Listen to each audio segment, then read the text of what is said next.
Okay, let's address the elephant in the room, which is the typical rebuttal against this idea that after the 7th day of abstinence, after free base testosterone levels in your blood peak at around 150 to 200%, depending on the studies that you realize, and this goes back down to baseline, benefits should stop around sexual continence.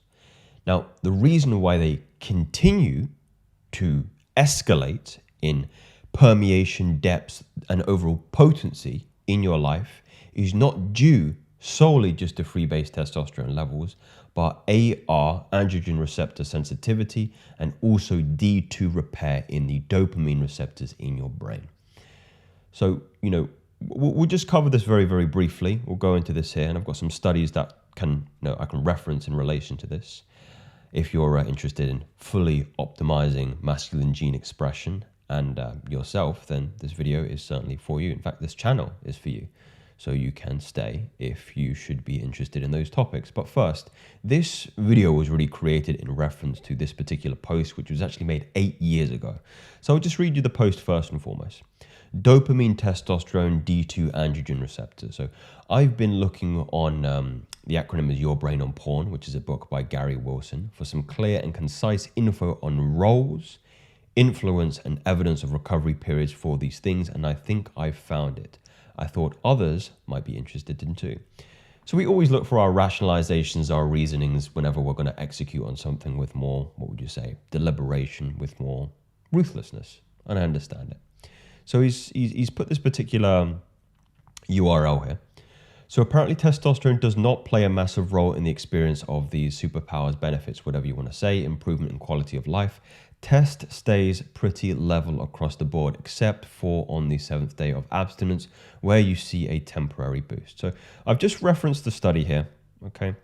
We'll just go through this. So this is this Chinese study, and this is the full name of the study. A research on the relationship between ejaculation and serum testosterone levels in men. And the particular part which is highlighted here is the authors found that fluctuations of testosterone levels from the 2nd to the 5th day of abstinence were minimal. However, on the 7th day of abstinence, a clear peak serum of testosterone appeared, reaching 145.7% of baseline. It was characterized, however, I believe they do say it here, that it does go back to baseline after this 7th day. The results showed that ejaculation-caused variations were characterized by a peak on 7th day. We've established that the effective time is around, cycling the 7th days. If you're, again, interested in solely increasing the marker of free base testosterone levels in your blood, yeah, that's one thing, but that's typically not what people, or men, I should say people, what men want when they talk about increasing testosterone levels. It's really important that we're intelligent and not narrow-minded and not unintelligent and Neanderthal-based in respects to, what we're actually, what are we seeking?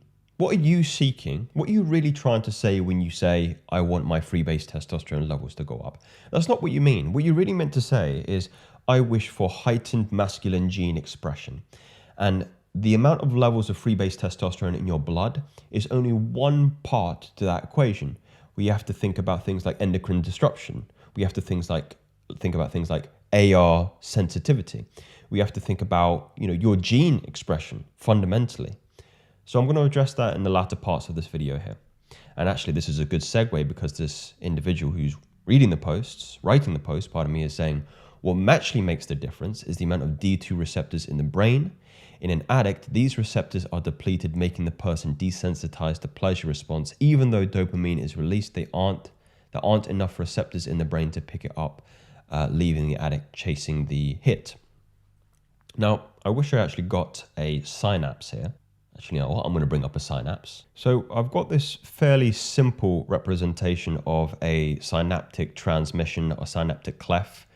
What happens when an individual is secreting dopamine at an elevated rate because they are using substances like adult material, like heroin, like cocaine, doesn't matter, is the electrical impulses get changed into chemical impulses.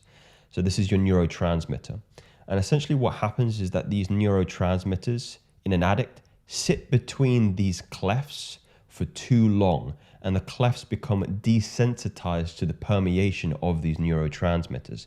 So there's dopamine sitting between these clefts, and this is how your consciousness, your brain, and your body interprets pleasure, by picking up these neurotransmitters in these clefts when they are released and sensitivity to it.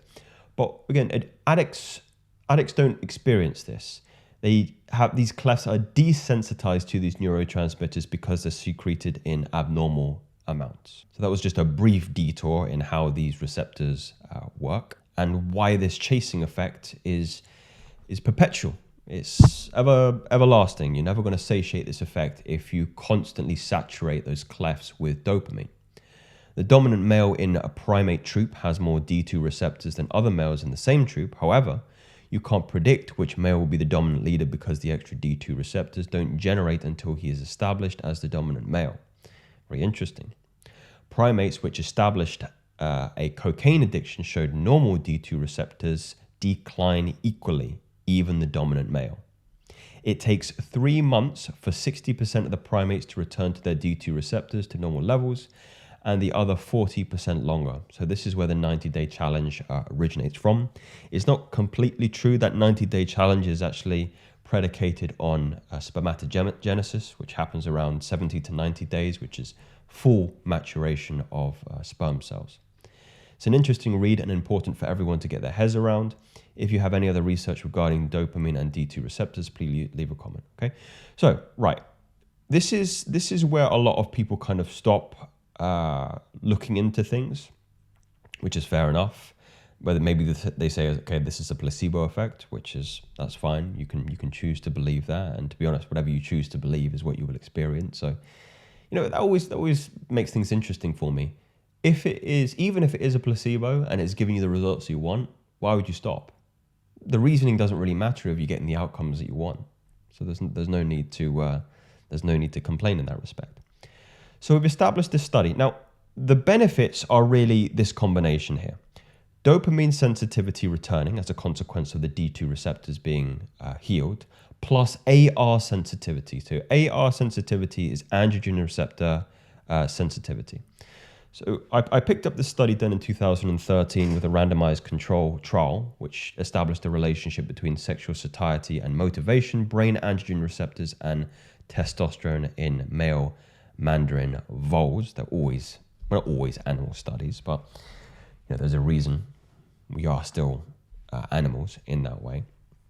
So I'm not going to go through everything here. I'm just going to go to the conclusion, which essentially establishes the data suggests a relationship between sexual satiety and a decrease in AR and T expression in specific brain areas, a relationship between sexual motivation and increased AR and T expression in other brain areas independently of testosterone levels. So what does this mean? I'm going to show you this diagram here. Now, don't get scared by this diagram. I'm going to explain it to you very, very simply. Here you have free-base testosterone. And by the way, we have to speak about free-base testosterone when we're thinking about masculine gene expression. Some testosterone does get bound up in sex hormone binding globulin, but that's the idea. It's bound. It cannot go into a cell, into its nucleus, and express masculine genes if it has already been bound, okay? So this is free-base testosterone. When people talk about increasing their testosterone, they talk about free-based. So we've got free-base testosterone flowing through the blood. Now, it doesn't matter how much free-base testosterone you have flowing through your blood. If your androgen receptors, you can see here, AR, that's as close as I can get, I think.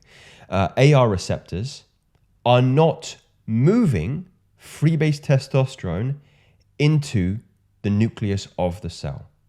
What could be preventing AR sensitivity? Well, we've already talked about it. Sexual fatigue, sexual exhaustion, and a couple of other things such as endocrine disruptors, BPA, chronic stress, cortisol levels. All these things will affect AR sensitivity.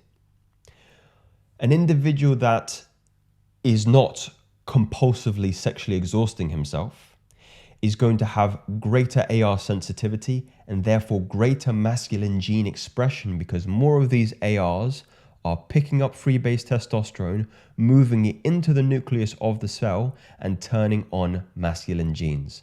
And those masculine genes could be increase muscle bulk, increase hair growth, increase bone density, all of these things. So it's really, really important that you understand what you mean when you talk about increasing testosterone levels. What you actually mean to say is increased masculine genes or masculine gene expression. In that way, when you understand that, you understand the holistic picture of not just referencing free-base testosterone levels. Because if you did, yeah, of course, you'd only go to the study, you look at the study and realize, okay, after 7th day, there's no point. There's no point.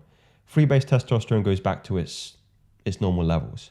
But if you actually understand collectively how masculine gene expression works and AR sensitivity in the brain areas happen independently of testosterone levels, then you realize the bigger pieces of the puzzle here.